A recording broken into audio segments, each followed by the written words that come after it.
Good evening, everyone. Do we have any Welcome to the 696th Distant Heights Civic Association's monthly meeting. That would be 58 years ago this organization was started. I had to put some numbers together. Tonight's forum, as everyone knows, and I'm not going to spend a lot of time talking about that. I'm just going to speak up, Jim. Can't hear you. You can't hear us. You cannot hear me? No. That's another problem. We have a microphone issue.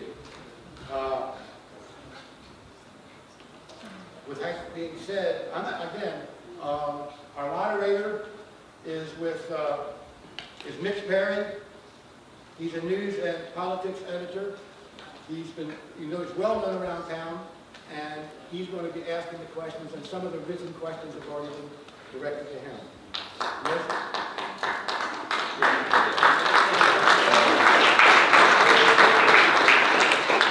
Many people here know Jeff Danner, former councilman with St. Petersburg.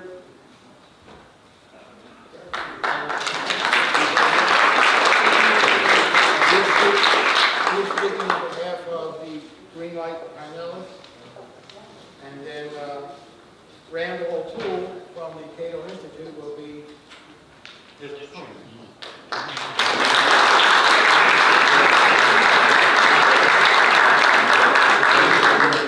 welcome both of you.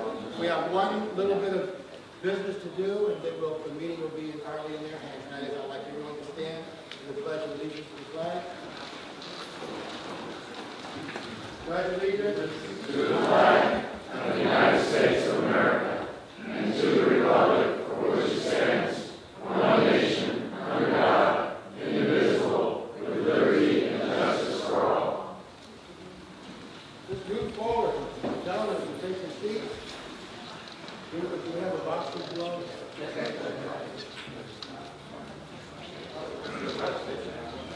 Okay, so I think what's going to happen here to begin with is that Mr. O'Toole and Mr. Danner are going to speak. Can't hear you. And I don't hear you.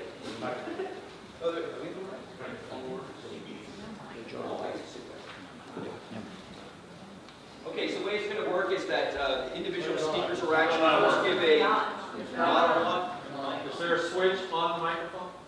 Yeah. Oh, switch. There we go.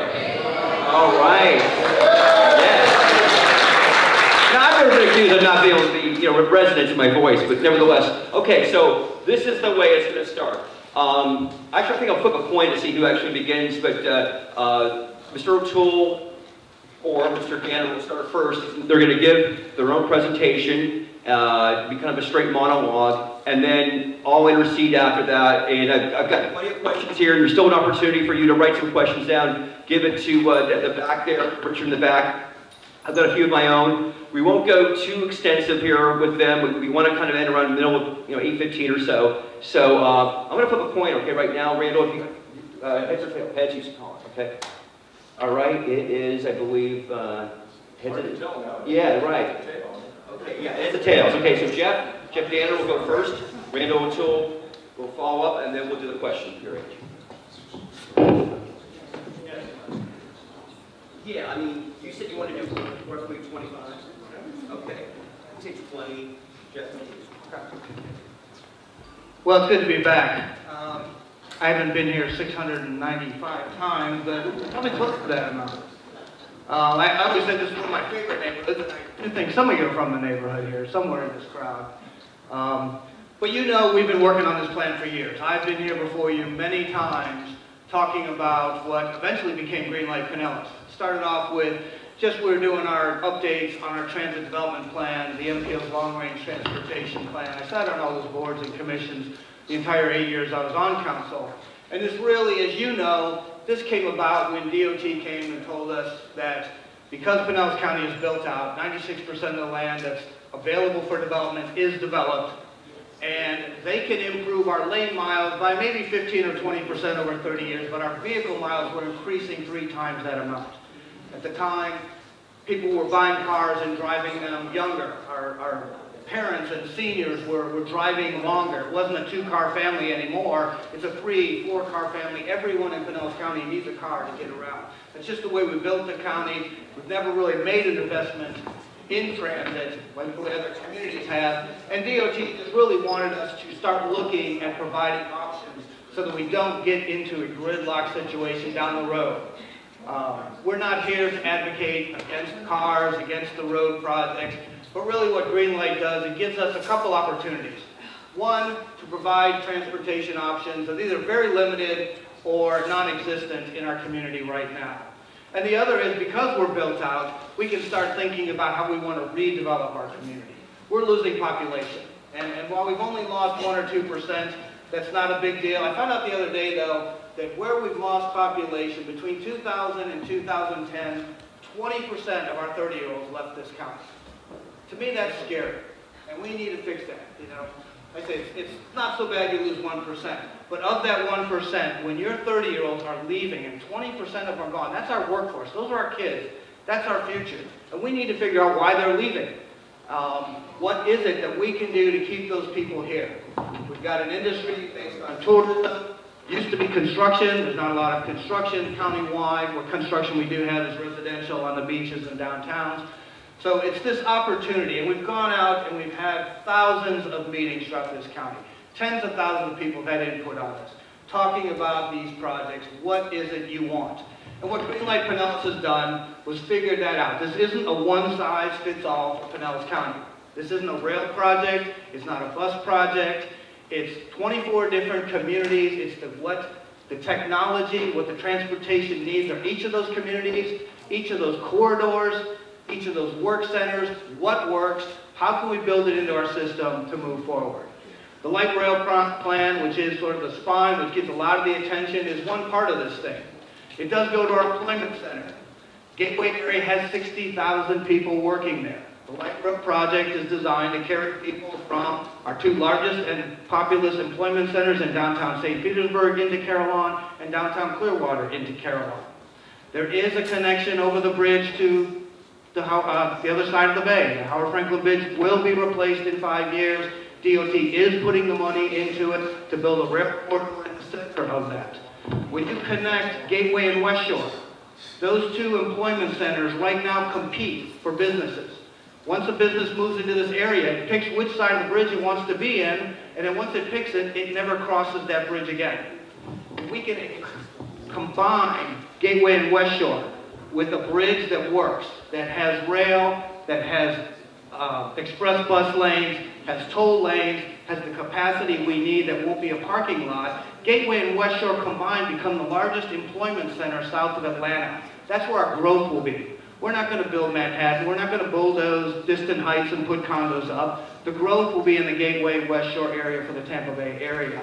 And the connections to St. Petersburg and Clearwater total 100,000 jobs on that rail line. We do have the density, we do have the capacity for this project to work.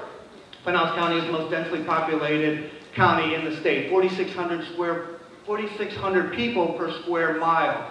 Second is Broward with about 1,800, so almost 3 times as more populous as the next largest county. The other elements, though, the bus rapid transit routes, the circulators, the trolleys, every community has something that works for them. When you go and you talk to our small communities, Safety Harbor, Oldsmar, Tarpon Springs, they love the trolleys. They run 2 days a week. They're funded by a DOT grant that will go away in 6 months.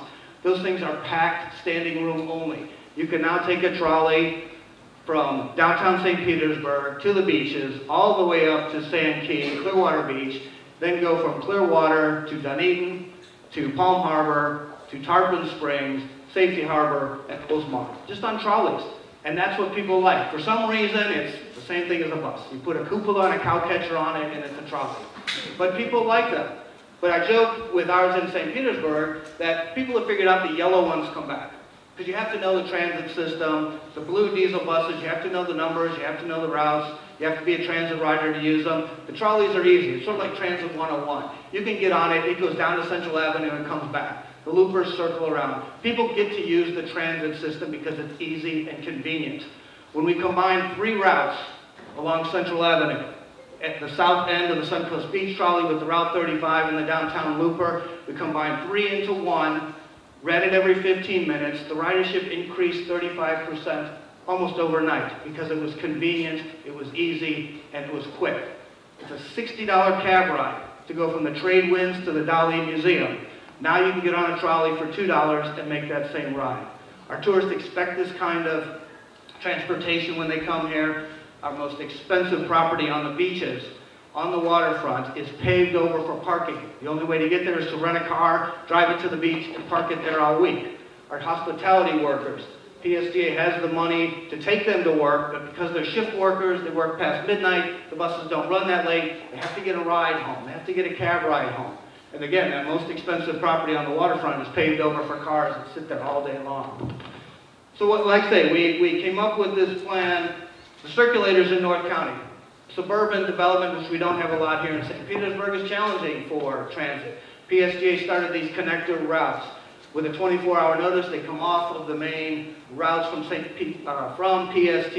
go into the subdivisions, will pick you up at your door, bring you back onto the route, get you into the system to get to shopping, get to the doctor's office, things like that. The other opportunity here that we aren't going to be involved in, but it gives the development community and the communities around here that opportunity for redevelopment, that we are so segregated. We don't have to have a community where you live here, and then you have to drive to shop here, and you have to drive to work here, and you have to drive to be entertained here. We can build mixed-use environments that we have in our downtown centers, with the opportunity to redevelop on a smaller scale, give people the opportunity for multi-generational housing, for lifespan housing. When we went and talked about our land codes, a different project with St. Petersburg, asked people what they wanted. They said they wanted to be able to, when their kids grew up, not have to live on the other side of town where it was more affordable. When their parents needed help, they didn't have to live in a different part of town for assisted living. Every time you got a raise or change the scale of your housing, you had to move to a different part of the community. People want lifespan housing where they don't have to lose their friends, they don't have to lose their church, they don't have to lose their community. They can live in that same community regardless of their housing needs or their income. Those are the kind of things that we can do as we reinvent ourselves. Those are the things that give you the chance with this vote in Greenlight. By eliminating the property tax and swapping it for the sales tax, if you have a $190,000 house, there's no cost whatsoever to you. You'll eliminate the same amount of money in your property tax that you will spend in your sales tax. The difference is we will collect a lot more money. The county commission will collect it. It is directed then to the transit authority. But the thing is, part of it is the tourist industry. We'll pay up to 40% of it. We've got less than 1 million people, 960-some thousand people. We have to build a road network to accommodate 5 million people a year, and they don't help pay for that. We're happy they're here. We're glad they spend time on our hotels, employ our people in the bars and restaurants, but we do have to build a transportation network to handle 5 times our population. Most people think it's not a bad thing to help them, let them help us pay for this. The other part, too, again, as we move forward, it's just deciding what you want. This is your plan. This is not a one-size-fits-all. This isn't going to be rail can't fix this, bus can't fix this, Google cars can't fix this, trolleys, bicycles, I heard on the video being shot out of a cannon. None of those things are going to fix this. It has to be a myriad of options for everyone. Every different community, every age group, giving people what they need, the options that we currently don't have. So, you've all heard this before. I doubt there's very few people who already have made up their mind on this issue. But it is good that you hear. And what we want at Yes for Greenlight is to get the facts. Get on the Greenlight Pinellas website. There's more information there than you can ever imagine. It's not a 31-page document that was created overnight. 1,800 pages. Everything we need to know on our land use, on the routes, on the ridership, on the potential for development, the areas that it's going to go to. It has the bus plans, the routes, things like that. We've listened to the community. Things changed dramatically. Everyone thought this rail line was going to go down 4th Street. We heard people didn't want it to go down 4th Street. And then someone said, by the way, 4th Street's in a flood zone. So we did. We listened. We listened to people. The plan was changed. You've heard me make this spiel in this neighborhood for years. As it went through the process, we didn't go with any preconceived notion. Now it's your plan. And the good thing is you get to decide. We spent over a year looking at the funding options that are there. County Commission can raise the gas tax. We can go to the state and raise license plate tax, rental car tax, ask them to release the cap on PSTA. You would not have had a vote on any of those things. We decided the best thing was let everyone pay a little. Instead of 300,000 property owners paying for this entire transit system, let everyone that comes here, let everyone that lives here, let everyone that visits pay a little bit into this. But the good thing is you get to vote on this. This is not 4 county commissioners making the decision how to pay for this. This is you. And that's what we want. We want you to get honest information. We want you to know the facts. And we want you to decide. So look up on the Greenlight Pinellas, Just for Greenlight websites, learn everything there is to know. There are dozens of more options. The other great thing, and I'll wrap it up, again, this is kind of a first step for us. We haven't had a transit system. We spend a third the money that communities our size spend on transit. So all these discussions that we would cannibalize the bus system to build a rail system. We don't have a bus system we can cannibalize. It's the bare bones system. Google cars will fix this. High-speed ferry will fix this. We've looked at cable-propelled transit. All those things can supplement this. All those things can feed into this. If we think this is a great idea for high-speed ferry to come over to Tampa, once it comes over and parks on the waterfront, what do? If you're beyond walking distance, now we have options. We'll have a transit system that can move you around from downtown where you want to go. Things like that. New technologies that come forward, whether they're Google cars, whether they're car sharing, whether it's bike sharing, will feed into this system in that last mile, first mile route to get you into the system. So again, I think it's a good plan. It is your plan. It was well thought out, years of studies and listening to the community. And again, what we want you to do is be informed, look at good information, the true information, and you do get the chance to vote on November 4th. So thank you very much.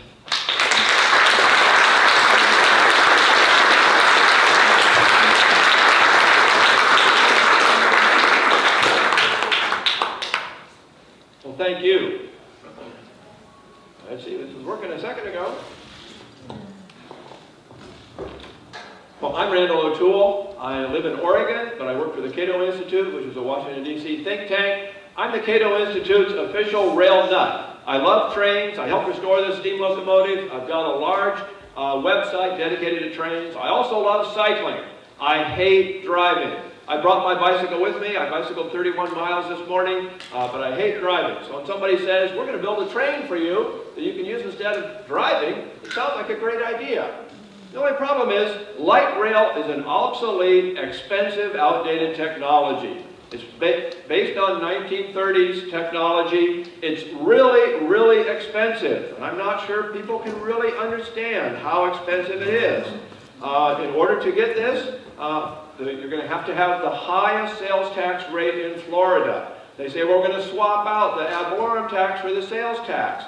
But the ad valorem tax is bringing in $132 million. The sales tax is going to bring in the ad valorem tax is bringing in $32 million. The sales tax is going to bring in $148 million. Even if 25% of that is paid by tourists, you still are going to have to pay almost $100 million more a year for the light rail. Now, just to show you how expensive it is, PSTA has 40 bus routes. They spend $57.5 million running those 40 bus routes each year. That's their operating costs. The light rail is going to cost almost $30 million, just one line, plus they're going to have to borrow almost $1 billion for over a 35-year period, and at the prevailing interest rates, that's $46 million a year in repayments for 35 years. So they're going to be spending more on one light rail line than 40 bus lines. And that doesn't even count the amount of other money that you don't pay, federal dollars, and other money that's going to go to pay for this. Now they say the light rail line is going to cost about $1.7 billion, $1.681 billion. But that's in 2011 dollars. Now I don't know about you, but I haven't, I haven't seen any 2011 dollars in about 3 years. In real dollars that you actually have to pay out of your pocket, it's going to be $2.4 million. And then you add that interest on the nearly $1 billion of debt, and you've got a $3 billion project. How much is $3 billion? Well, a stack of $1,000 $1 bills makes a pile about 4 inches high. A stack of $3 billion $1 bills will make a pile more than 200 miles high. That's almost as high as the International Space Station, and if they have to have cost overruns, and almost all of these rail projects have cost overruns, they're going to have to move the orbit of the space station to avoid the pile of dollar bills that you're going to be spending on this. And that's only the beginning, because after 30 years, everything wears out, and it'll have to be rebuilt. They're going to borrow for 35 years, so they won't even be done repaying the cost of construction, and they'll already have to borrow another $1 billion to reconstruct the entire system. Or, this is what you get. The Washington Metro system was built with federal dollars, local governments paid to operate it, nobody paid to rebuild it, everything started breaking down, they had a crash a couple years ago that killed 9 people. This system is so expensive. Using their data and using standard formula developed by the Federal Transit Administration, you can sit down and calculate that it would be cheaper to give every single light rail commuter who was previously driving a brand new Toyota Prius every year for the rest of their lives than to build and operate the light rail. Now they say, oh, it'll relieve congestion. We've got all these people coming here. We're going to have a lot of congestion. But the light rail doesn't relieve congestion. It's going to cross streets 41 times. We've seen in other cities where they've built light rail, the light rail line adds $13 million hours of congestion per year. There's going to be 41 crossings of this light rail line, and it's going to add congestion everywhere. Well, they say it's going to save energy, but that's not true either. Right now, PSTA buses use far more energy than driving. The average light rail line uses more energy than a car, but less energy than a light truck. However, light rail has to be supplemented by feeder buses. These feeder buses tend to run fairly empty, and so in many cities, the total energy cost per passenger mile increases when you build light rail. Now, they say, we've got this all planned. We know everything about what we're going to do. But right now, PSTA buses have only 8 passengers on a bus. They're running around practically empty. That's the average over the course of a day. In Honolulu, they run buses with an average of 24 passengers over the course of the day. PSTA can't even fill up their buses. Notice a few years ago, they had 11 passengers. It's been declining. They can't even run the bus system effectively, and they want your permission to spend $3 billion to build a rail line that goes from where you aren't to where you don't want to go, and they think that's going to make the system better. They say, well, we've got all these people moving here, we need to move a lot of people, but light rail is not the choice, the tool to do it. Light rail can move about 9,000 people an hour, most of them standing uncomfortably. Buses, ordinary buses, can move almost 10,000 people an hour, 2/3 of them seated. And if you want more capacity, get double-decker buses. You can move twice as many people as light rail per hour on ordinary city streets. They say, well, we're just trying to give people choices. Well, I'm all for choice, but I'm also for making sure that people pay the cost of their choices. Helicopters are a great choice. Should we subsidize helicopters? Dirigibles are a choice. Being shot from cannon is a choice. You know, there's a lot of choices out there. The government doesn't need to subsidize every one of them. And I know roads are subsidized, but subsidies to highways average a penny for every passenger mile we drive. Subsidies to transit average 75 cents, and subsidies to rail transit average much more. Now, I'm from Portland, Oregon. I don't live there anymore, but I grew up there, and they built a light rail line there. I don't want to say nobody rides it, but one day a train came into the station in downtown Portland and it only had 1 passenger on board.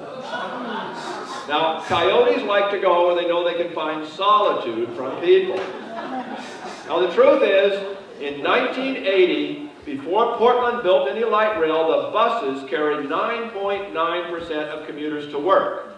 Today, they've built 5 light rail lines, 2 streetcar lines, and a commuter rail line, and they've built dozens of high-density developments along the lines for people to live in so they can walk downstairs and catch a train. And today, after all that, the percentage of people taking transit to work is all the way up to 7.4%. They've lost 25% of their market share. It's so bad.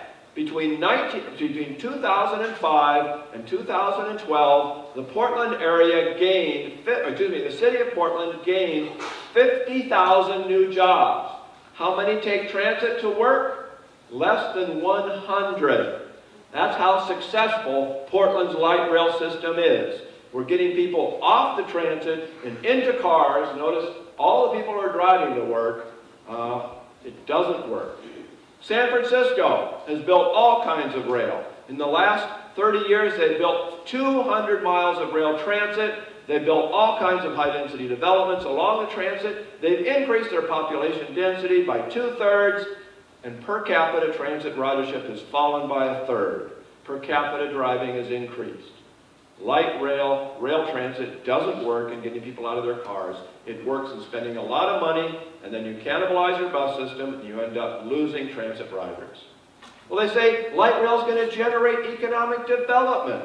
Well, Portland built a light rail line in 1986, and they zoned all the land along the line for redevelopment. There was a lot of vacant land. They said, we're going to put in high-density, mixed-use, transit-oriented development, and 10 years later, what did they get? They got a lot of vacant land. They admitted they hadn't gotten a single one, not a single new transit-oriented development along the line. So they said, okay, what are we going to do? We're going to have to subsidize it. Since then, they've spent the city of Portland has spent $1.2 billion subsidizing high-density developments on the light rail to get people to ride it, but they aren't riding it anyway. They're still driving, the people who live in these developments. So it's not working in Portland, it's not working in San Francisco, there's no reason why it's going to work here. They say, well, if we build it, it'll encourage growth. That's exactly the opposite of what's true. You see, the cities that have spent the most on transit in the 1990s are the ones that grew the slowest. The cities that grew the fastest are the ones that spent the least. Transit is not a way to generate growth. Transit is a way to impose a high tax burden on people and businesses, and it will keep people away. So why do so many cities want to build it? Well, the answer is that the Congress has created a giant pot of money and told cities, if you build a really expensive system, you'll get a lot of money out of this pot. So the cost of rail transit has grown by staggering amounts. These numbers are all adjusted for inflation. In 1980, light rail cost $17 million per mile. Today, the average light rail line is $110 million a mile, which is just slightly more than they're proposing here, but you haven't got any cost overruns yet. Some cities are building light rail that costs over $600 million a mile. So they're competing against each other to spend as much as they can to be eligible for those federal dollars. Well, what about people who need transit? I think it's important to provide transit for people who need transit. But right now, only 3.9% of workers in Pinellas County lack cars. More than 2 out of 3 workers live in households with 2 or more cars. How do the people who lack cars get to work? It turns out 37% of them drive alone. They must borrow the cars. Another 12% carpool. Only 13.5% take transit to work. The transit system here is so bad that even the people who don't have cars don't rely on it. So you need to fix the transit system you've got now, fill up the buses you've got now, before you start thinking about spending $3 billion on a light rail line that goes from where you aren't to where you don't want to go. If you've got congestion, the simple solution is traffic signal coordination. It's cheap, it's easy, it's extremely effective, and it's not being done here. You want better transit? Get better transit buses, offer free Wi-Fi, do all kinds of things to attract people on board. Las Vegas has the most effective transit system in the country. They've doubled the number of people riding it. They've doubled transit's market share, and they did it exclusively with buses, no trains. Now, people have mentioned the Google car. In the long run, self-driving cars are going to be on the market by 2020, and the benefits are going to be enormous. We're going to eliminate congestion because we're going to triple road capacities. We're going to have universal mobility because you don't have to have a driver's license to operate a driverless car. Increased speeds, increased safety, green transport, all kinds of benefits. Google is even experimenting with a car that doesn't have a steering wheel, brake pedals, or accelerator pedals. So, and they say that they're going to have these cars on the market soon after 2020. People use these cars. They're going to give 100 of these cars out. They're licensed in California, and people who use these cars are going to be young people. He's blind. It doesn't matter. Shameless self-promotion. I've got a book out that discusses all of these subjects. It's called Gridlock. I've got a few copies here if anybody's interested. But if you're not, you can go to the Cato.org website and download any of the 24 papers I've written on these subjects and see for yourself just how inefficient light rail is. Thank you very much.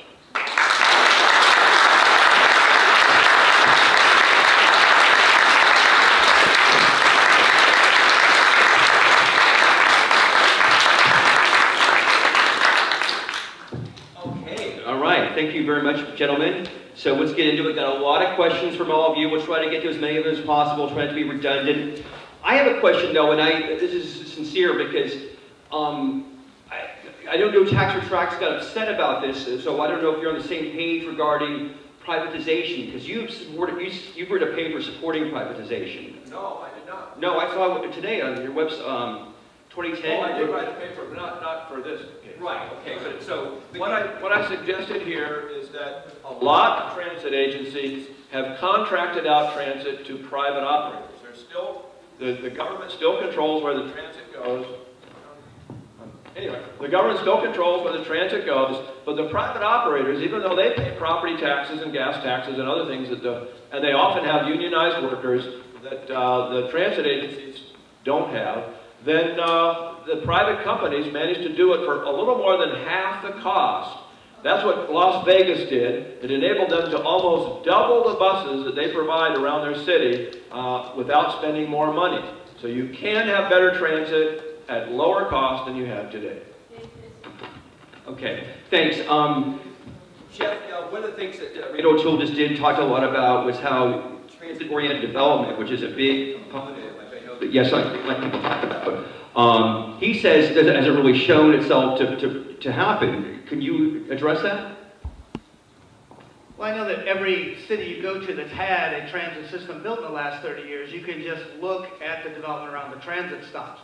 We have no component in this that assumes we're going to subsidize any development for developing around these stations. If you look where these stations are going to go, and one of the factors was to protect our existing neighborhoods. One of the reasons we chose the interstate destroyed a lot of neighborhoods. There's huge development potential on both sides of the interstate. And when you go to look where these transit stops are, there's old abandoned warehouses, there's all the dead-end streets that go up into where the interstate used to let them go through. So the opportunity for development is there. We've got a ton of work going on in downtown St. Petersburg right now, something like 3,000 apartments. But when you look nationally, the amount of commercial and business construction that's going on in the Tampa Bay area is something like 28,000 square feet right now. That's dismal to have an area that's got this much going for it, having this much construction, but right now the entire Tampa Bay area has 28,000 square feet of business and office space under construction. Those are the things that we think we can change.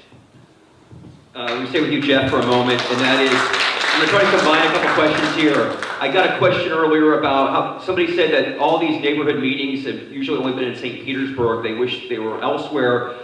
This is a question from the president of the Seminole Chamber of Commerce, who wants to know what this plan, what the rail specific work, if anything, will do for Seminole, and then just also North County overall, because I've heard some concerns about, does this plan work for North County at all?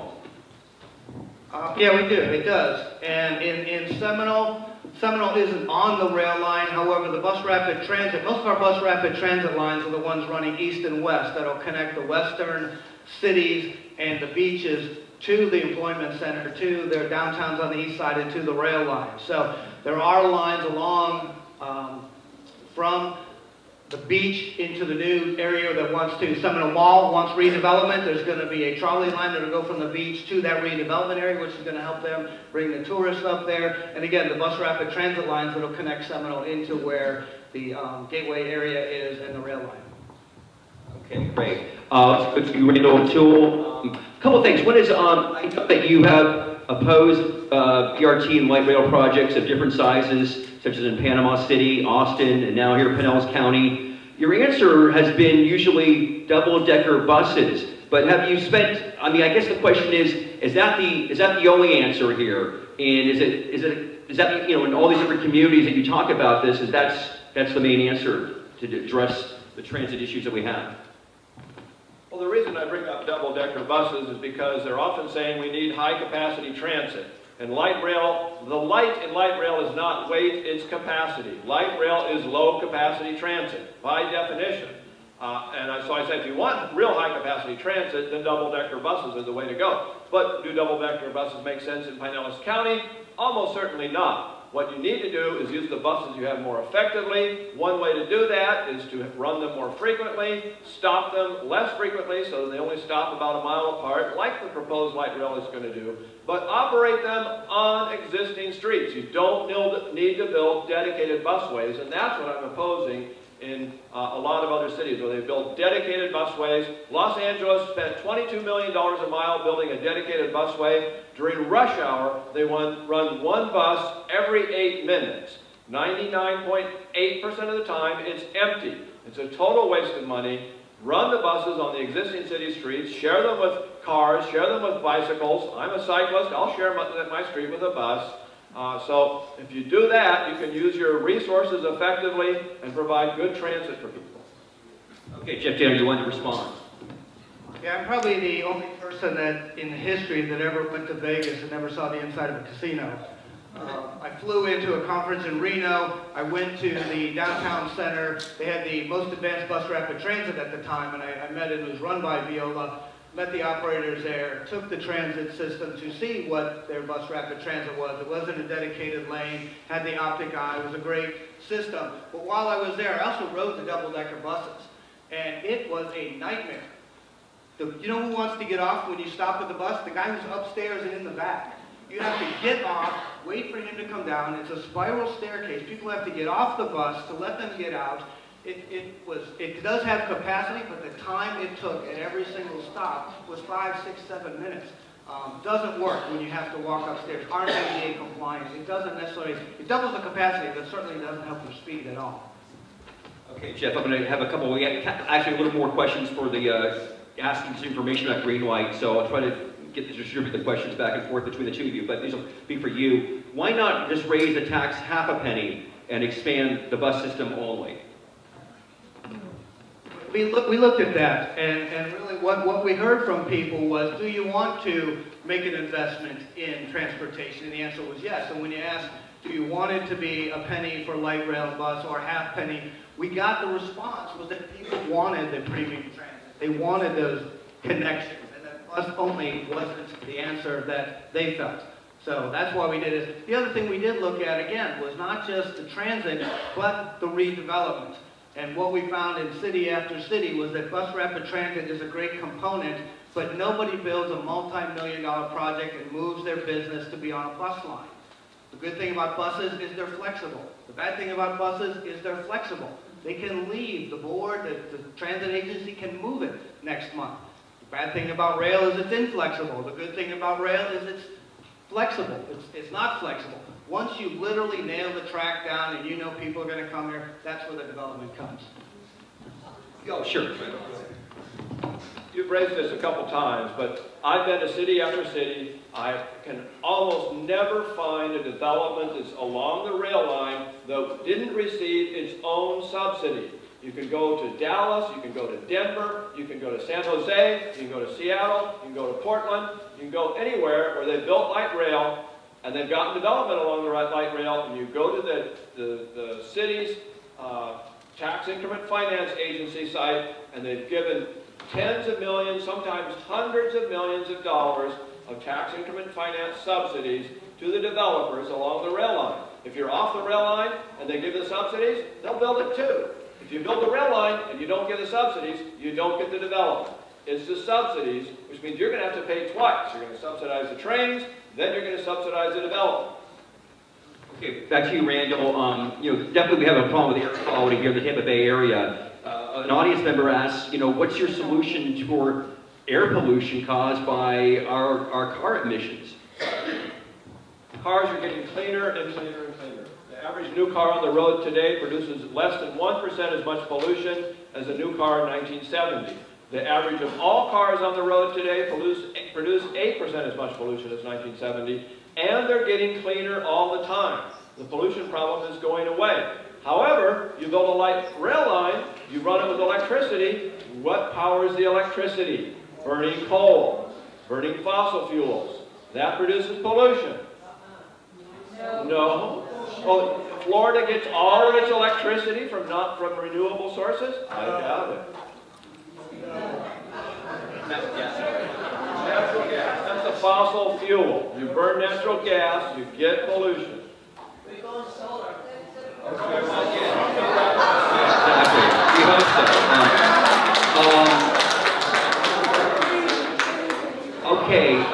Okay, let's see here. Back to you, Jeff Danner. Somebody asked about why this plan doesn't extend into the white rail plan doesn't go into the black neighborhoods of St. Petersburg and Clearwater, and why not spend money on transit-oriented development there?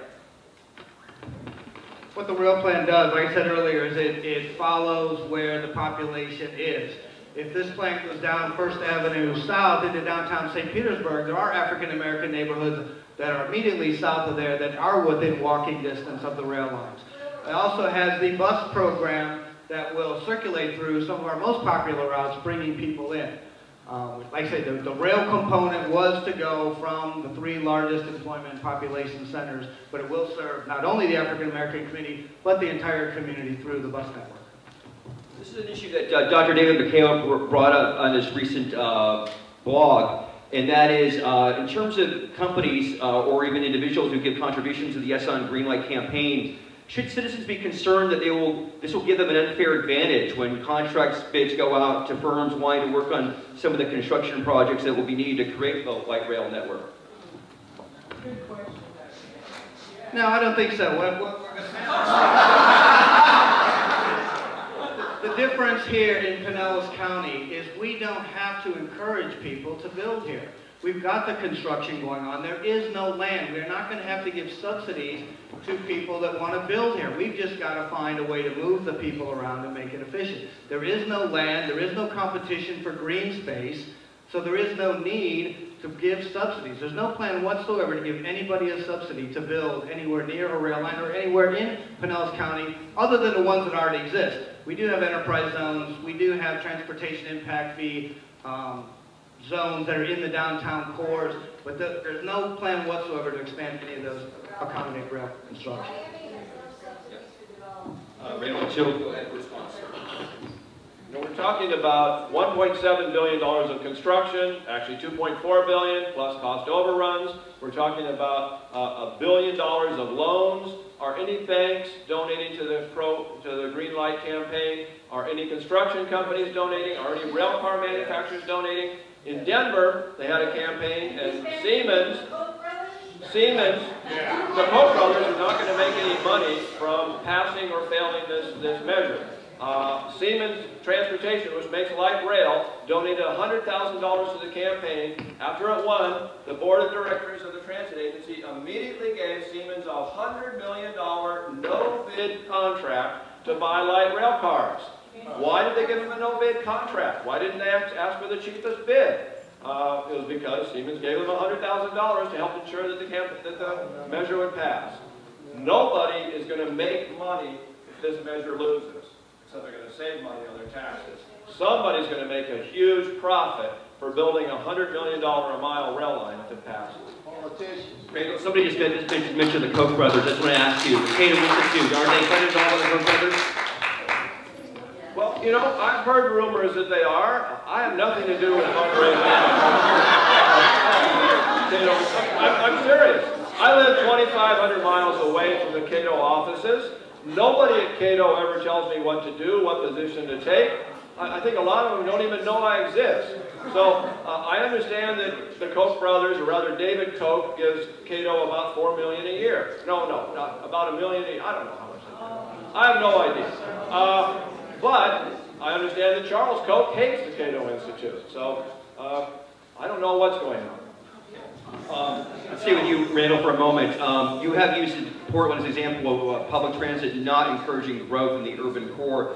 Why don't, this is the reader asks, audience member asks, why don't you use examples such as Atlanta, Chicago, Miami, St. Louis, which have all successfully developed their urban areas in conjunction with public transport? Well, I guess I don't find those to be successful examples. Atlanta is a great example of a city that spent billions of dollars building a lot of rail transit, and then they cut back on their bus service. And so today, after they built 100 miles of rail transit and the population has tripled, they now carry fewer transit riders than before they started building rail transit, which means transit per capita, transit ridership has fallen by 2/3. Now, they recently decided to give about $300 million in subsidies to developers along one of the rail transit lines, so they are getting some development there. But it's the subsidies, not the transit. Chicago is a disaster. The Chicago Transit Authority is basically about to fall apart. If you take a train from O'Hare to the Loop, you'll find the train going 6 miles an hour because the system is so poorly maintained, they can't afford to go any faster. It's unsafe. Actually, it's true. I've ridden that train many times. Okay.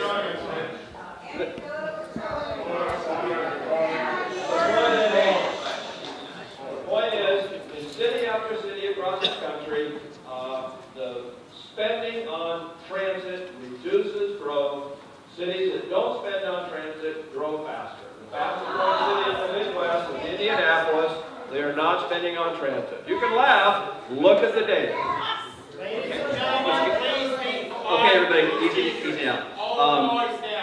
Thank you. Okay, let's go back to Jeff Dater. PSTA assumes that they'll get half of the cost of the train from state and federal grants.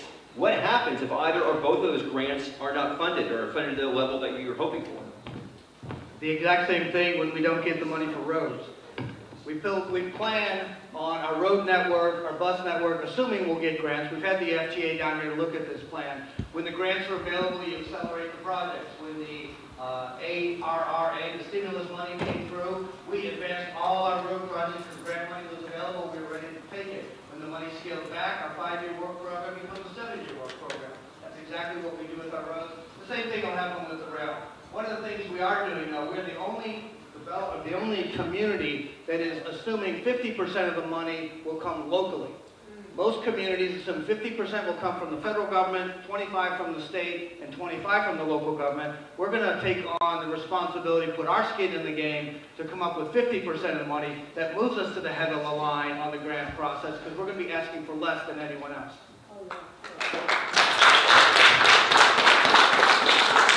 Okay, Jeff, let's go back to you. Audience member wants to know, has tax money been used to promote this campaign? And then a second question, the property values are going down, which should be a proposal to swap. The audience member asks, why are my taxes going up? I know you mentioned that earlier, so I don't know if you want to address that, but taxes used for to promote this campaign. Address that. No, what we're doing, and we are required, whether, now that this has a label on Greenlight, and again, I've been coming to this neighborhood for 8 years having these conversations, you're required to tell people what you're doing with your transit plans. If I came here and said, we're going to talk about the MPO's LRTP, your eyes would roll and have no idea what we're talking about. And I said, well, it's going to feed into PSTA's TDP. You get into this acronym speak. We're required to have community input. So PSTA, the MPO, TBARTA, they've all been here. They've all been telling you their plans. They have to publicize their meetings. They have to get your input. They have to do those things. Now this is a campaign. PSTA has done an educational component that's been handed off to the campaign to the advocacy role. It was about, I'm sorry, property values are going down, why are my taxes going up? I'm not sure property values are going down.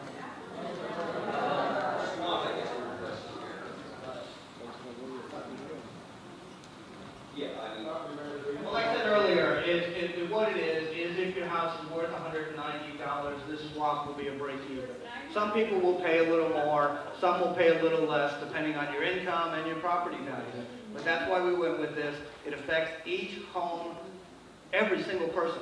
Whether you use a transit system or not, whether you have a business, whether your kids use it, it will affect you as a property owner. Gives you that option. Look at your tax bill, look at the transit authority line, look at your income on what you would spend with an additional penny, and you can make that decision yourself. I know, Randal, Joel, that you mentioned, you were talking about the double-decker buses, and you said maybe it's not appropriate here for Pinellas County, but I guess is the thrust, I believe it is, please inform me if I'm wrong, about what certainly those Tax for Tracks believes in, is that the bus system, we heard criticism, and you mentioned this in your visual display, that there's not enough people these days even taking the bus here in Pinellas. So, but you're still talking about enhancing bus service? I mean, what is the alternative to what, you know, Greenlight is talking about here? Well, your buses are some of the most poorly managed in the country. You only have 8 to 10 passengers on the bus on average over the course of the day. I doubt that any buses are very full, even during the rush hour. So you're spending too much on buses. I don't live here, you're right, but I can read data. And the data show that Honolulu runs their buses 3 times as full as you do. Los Angeles is almost 3 times as full. So your buses are poorly managed. There are a lot of things you can do to improve management. One way is just simply to have the buses stop less frequently so that people can get from where they're going faster. Transit riders are sensitive to frequencies and speeds. My specific proposal was to contract out services, take the savings and use it to run bus rapid transit on existing streets so you can run more frequently, on faster speeds, in a lot of different routes. For the amount of money you could save, you could do that probably on 10 or 12 different routes rather than just one route that requires a gigantic tax increase.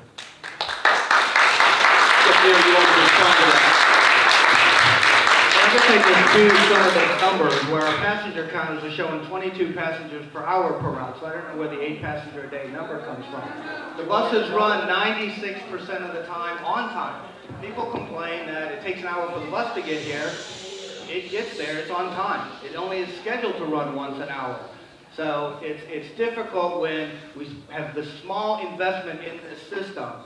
And then again, the question is, so you stop less, it just means you have to walk further. So you either walk longer, which takes time, or the bus stops more often, which takes time.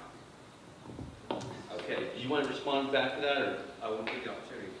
Well, the advantage of running buses is that you can take a bus from point A to point B. You don't have to get off the bus, wait in the heat for a train, get on the train, get off the train, wait in the heat for another bus. They can run more buses over more routes for a lot less money than trains. Now, where do my numbers come from?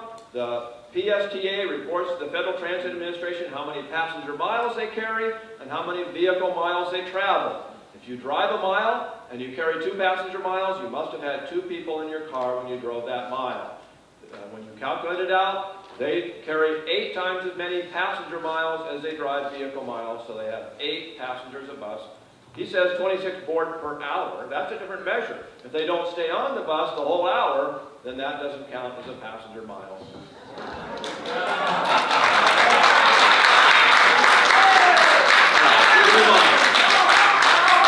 Okay, it's a big question, Jeff Danner, because this is, you know, we've heard, you know, kind of some, I don't want to say doomsday scenarios, but if this does not pass, that we may have to cut back service with the current bus service if Greenlight doesn't pass. Is that correct? I mean, please, you know, let us know what goes on if somehow this measure doesn't pass.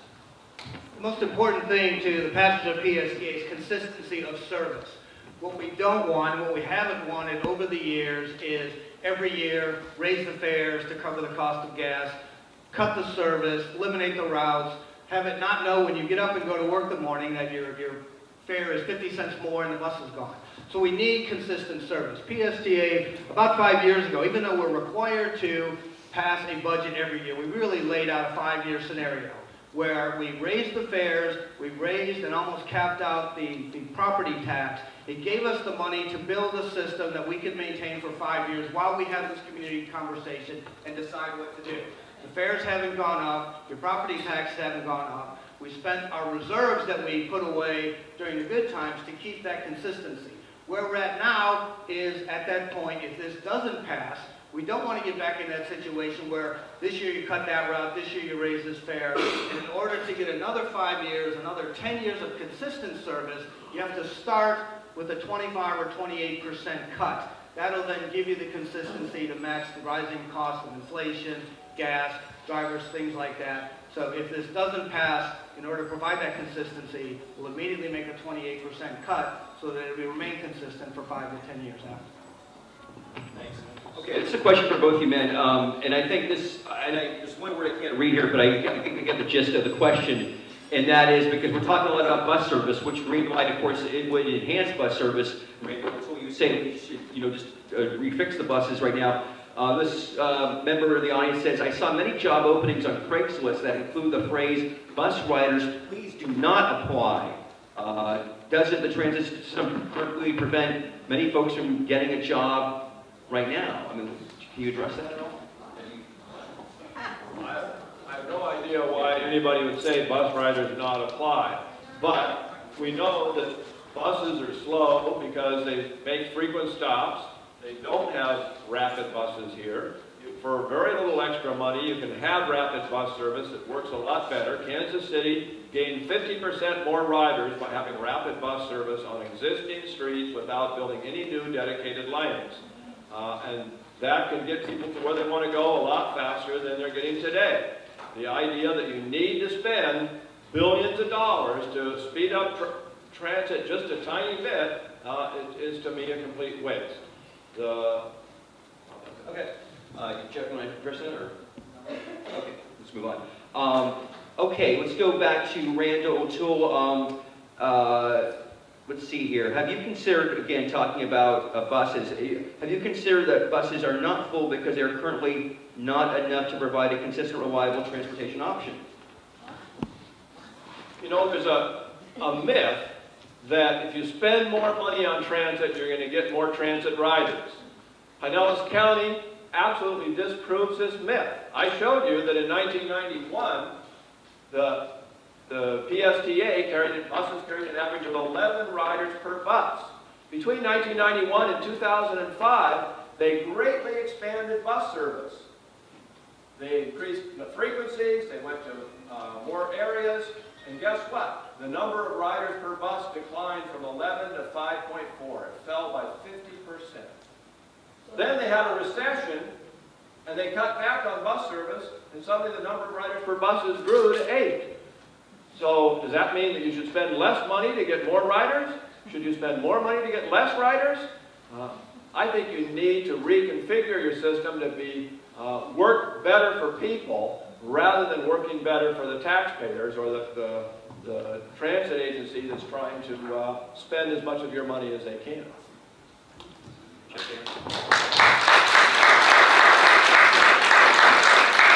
you have to understand, the bus isn't a vehicle like your car. It's a system like the road. So if you expand the bus system, now you've got more buses on the road. You can build that capacity. If you shrink the bus system, the same people that have to use it are more people on those same buses.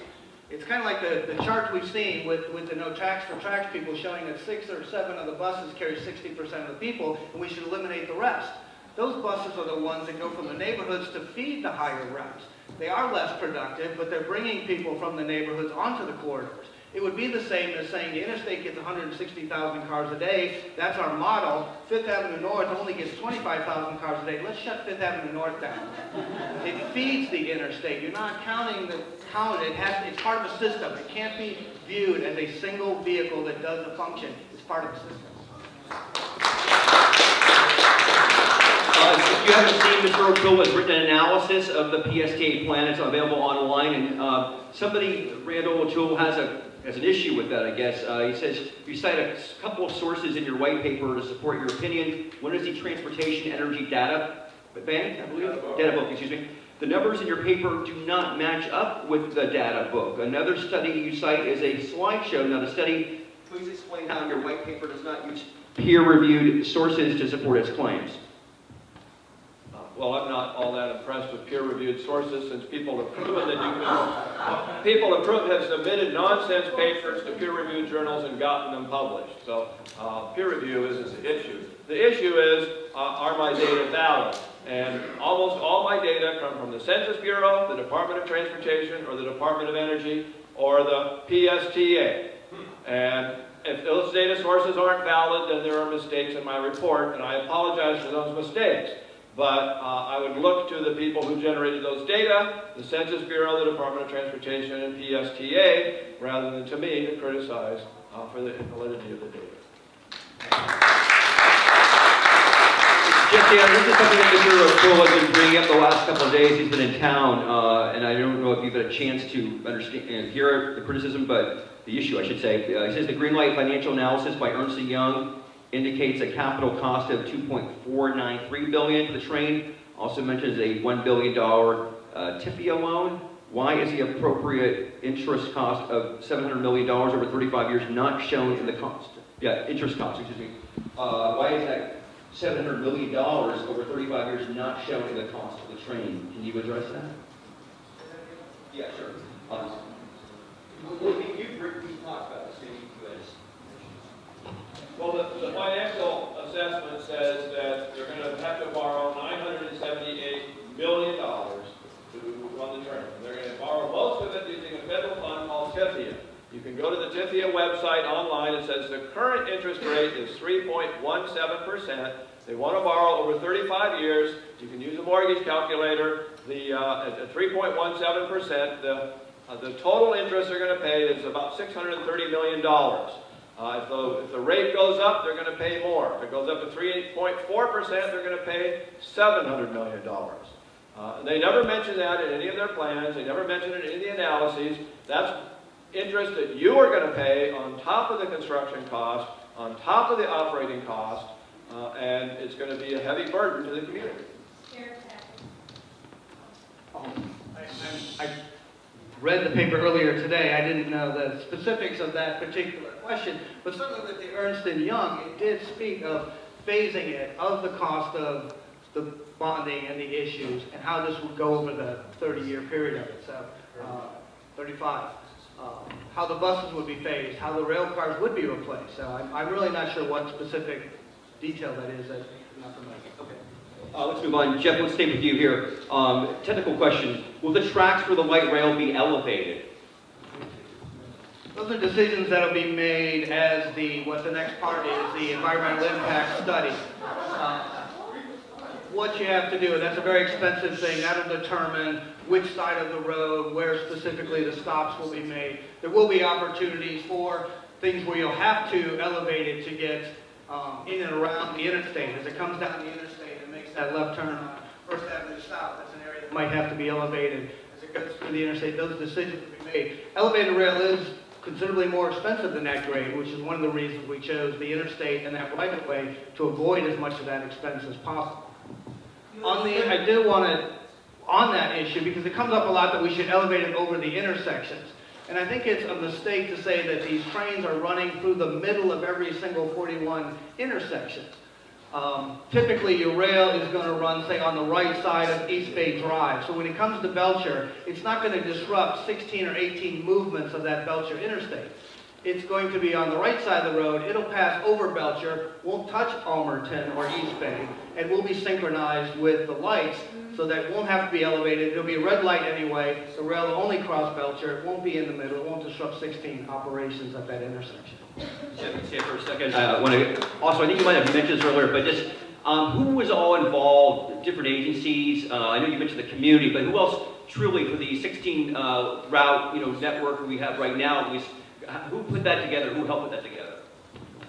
We came up with that. I sat on TPAR with 7-county Tampa Bay Area Regional Transit Authority, and they asked me, what is Pinellas County's priority? Any other county I go to, I know what their #1 priority is. When I go to Pinellas, I get 7, 8, 10 different answers.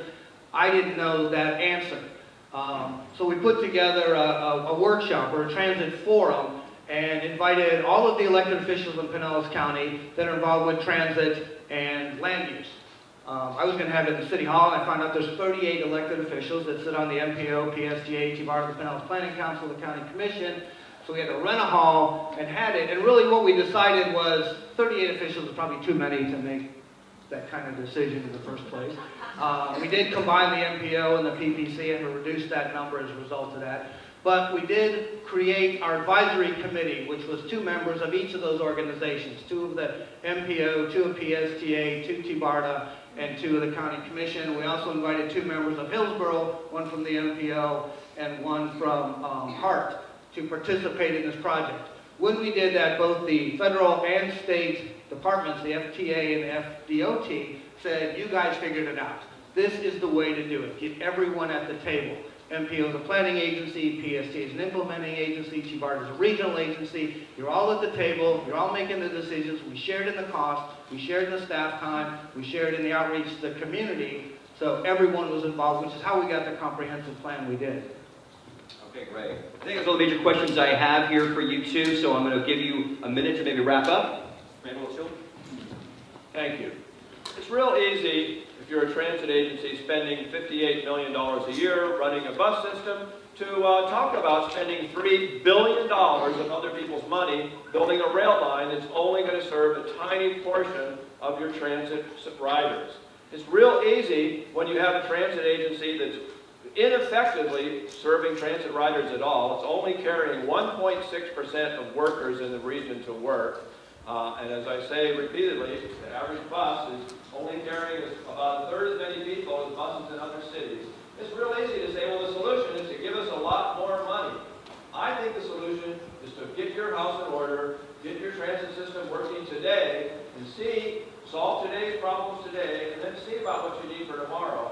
But don't plan on building a line that's going to take 10 years to build, you're going to be stuck with for 30 years, when you really aren't going to need it anymore. Thank you very much.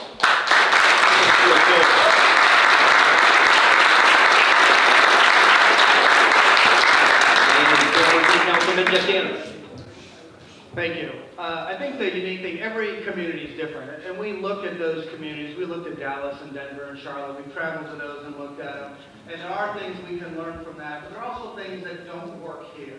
We are built out. We're on a peninsula. We do signalize our traffic signals, but it really doesn't work in Pinellas County because our traffic doesn't always move one way. If you give the green for the north-south traffic, now you're giving longer red times for the east-west traffic. We move equally north and south and east and west. East and west is the airport, the beaches, our employment centers, so you can't give that preeminence. We also have a grid system. We kind of fix that ourselves. If you come up on an intersection and it's crowded, you just hop over to the next one. And what these smart signalizers, they end up chasing that thing instead of preempting it and tell you where to go. But we are using them. We are going to use them. They are valuable. We are going to work them into the network. We're not, again, like I said before, there is no one size fits all. If it was as easy as adding 8 bus rapid transit routes with no increased cost, why wouldn't that have been done before? Why has no other community in this country done it? It can't be that simple. I wish it was. But it has to be a component, multiple components, the rail component, the bus components, the trolley components, the bicycles, the car sharing, the Google cars, all of those things will fit into the system. There is no one size fits all. We didn't present a rail plan, we didn't present just a bus plan, we didn't present a bicycle plan. All of these things have been taking place. 30 years ago, Mayor Fisher planted trees on the streets. It's now shadier to walk, and we're one of the most walkable communities there is. In the late 90s, we created the Bus Pedestrian Steering Committee. I forget what it was called. I sat on it. We now have 112 miles of bicycles, and as Mr. Toole pointed out, people ride their bikes to work. These things take time. It is going to take 7 to 10 years to build a rail system. I've told you before, when I first started coming down here as a kid to visit my grandparents, guess what road was under construction? US 19. That was in 1969. And ironically, it was the same intersection. They lived on the corner of Gulf to Bay and US 19. That overpass was being built. That's the one that's being built today. All transit projects are expensive. All transportation projects are expensive. All transportation projects that take time. This, again, I've really enjoyed this because I'm all over, not just St. Petersburg, but Pinellas County. And again, this is your plan. This is your decision. You're going to get to vote for it. You're going to get to pay for it, whether you like it or not. We've given you those options. And that is what it is about. about. We've listened to you, we've given you the options, and now you get to vote and decide what to do. Thank you very much. All right. Today, 56 days today is the election day. Of course, early voting starts much earlier than that. So we know you're all going to vote on this issue. So thank you very much. Appreciate it. Oh, just my family. Thank you all for coming. By the way, we want to